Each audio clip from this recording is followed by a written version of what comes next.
ఉంది. Land titling act విషయంలో కూడా ఇదే మాదిరిగా జరుగుతూ ఉంది.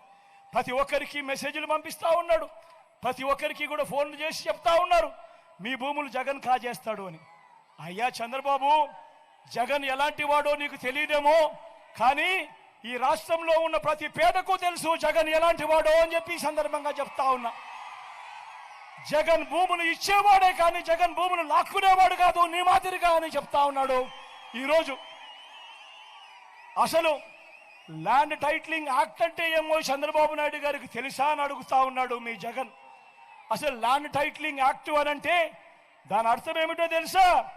అసలు ల్యాండ్ టైటిలింగ్ యాక్ట్ అనంటే దాని అర్థము మీ భూముల మీద మీకు సర్వ హక్కులు కల్పించడమే ల్యాండ్ టైటిలింగ్ యాక్ట్కు సంబంధించిన ముఖ్య ఉద్దేశం.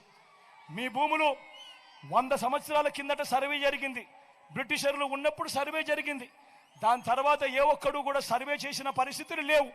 ఎక్కడా కూడా 15,000 గ్రామ సచివాలయాలలో 15,000 సర్వేలను పెట్టించి ఏ ఒక్కరు కూడా ఎప్పుడు సర్వే చేసిన పరిస్థితులే లేవు.